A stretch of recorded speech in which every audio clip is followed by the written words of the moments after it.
Hey, today we're looking at Genesis chapter 34 and 35 from the Contemporary English Version. Man, we see two chapters today that are rough. We see a really sad situation with Dinah, the son of the daughter of Jacob, in chapter 34. Then we see how her brothers react to the situation in chapter 35. So let's go ahead and get into the text of that.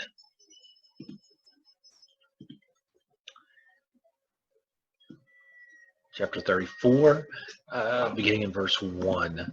Dinah, the daughter of Jacob and Leah, went to visit some of the women who lived there. She was seen by Hamor's son Shechem, the leader of the Hivites, and he grabbed her and he raped her. But Shechem was attracted to Dinah, so he told her how much he loved her. He even asked his father to get her for his wife. Meanwhile, Jacob heard what had happened, but his sons were out in the fields with the cattle, so he did not do anything at the time. Hamor arrived at Jacob's home just as Jacob's sons were coming in from work. When they learned that their sister had been raped, they became furiously angry. Nothing is more disgraceful than rape, and it should not be tolerated in Israel. Behind me, and you see a mosaic in Rome from the 5th century. It's the scene of Jacob being told about what would happen to his daughter.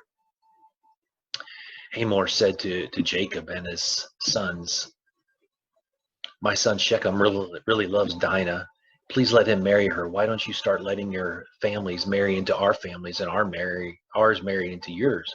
You can share this land with us. Move freely about until you find the property you want, then buy it and settle down here." Shechem added, "Do this favor for me, and I'll give whatever you want. Ask anything, no matter how expensive. I'll do anything. Just let me marry Dinah." Jacob's sons wanted to get even with Shechem and his father because of what had happened to their sister, so they tricked them by saying, "You're not circumcised.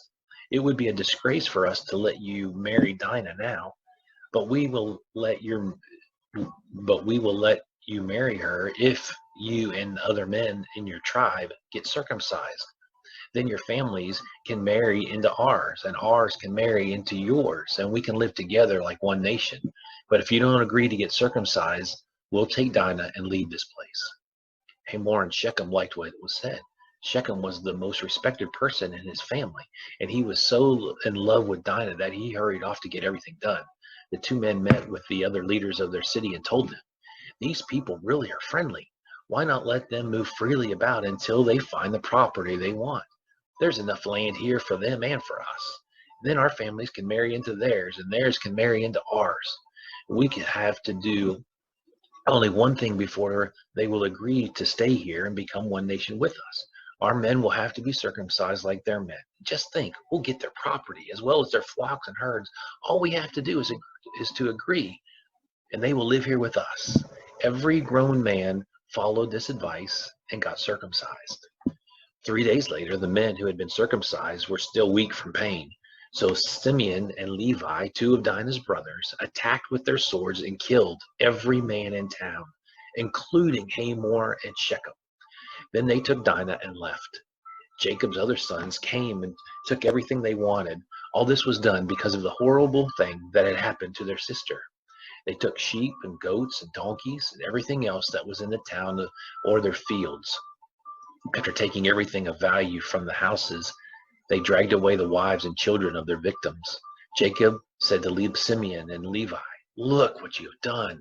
Now I'm in trouble with the Canaanites and the Perizzites who live around here. There aren't many of us, and if they attack, they'll kill everyone in my household."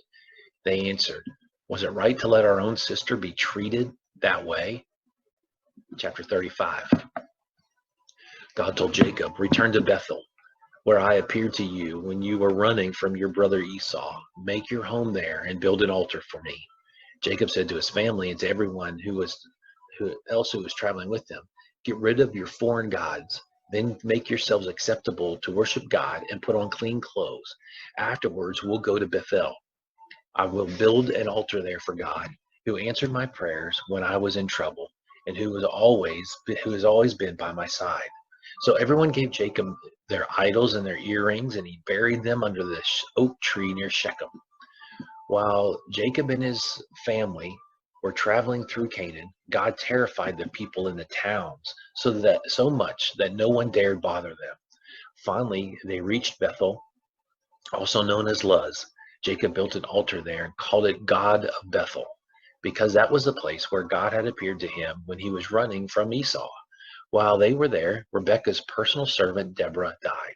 They buried her under an oak tree and called it Weeping Oak.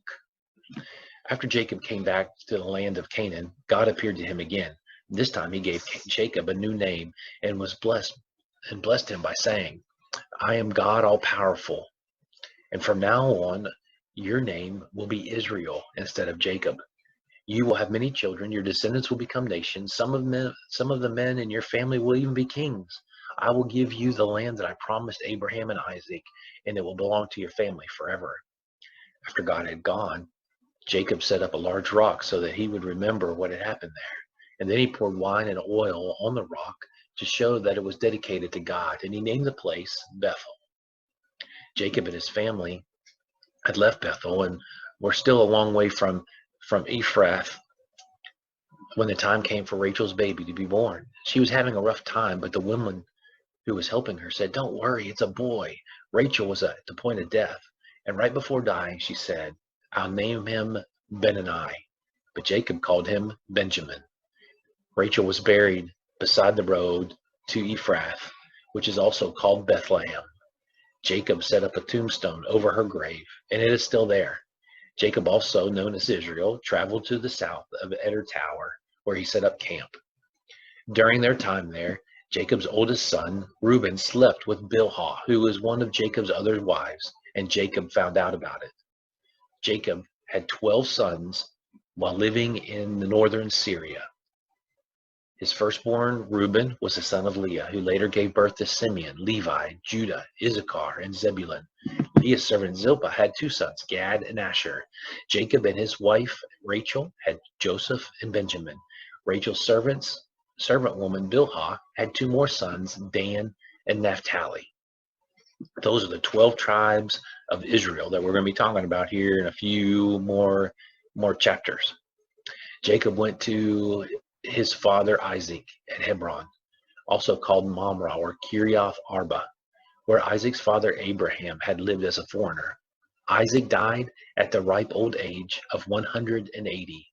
Then his sons Esau and Jacob buried him. Let's take a look at something real quick before we finish up. I want to show you where we are.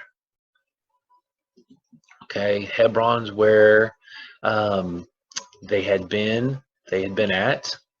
Bethlehem's close to where Rachel is buried. This whole area is the land of Canaan, the Canaanites, where God was protecting them as they traveled up to Bethel, where Jacob built the altar in thankfulness and honor of God. So that's where we're at. Mediterranean Sea right there, Dead Sea, Gerar, where we saw Isaac lie and Abraham lie about their wives.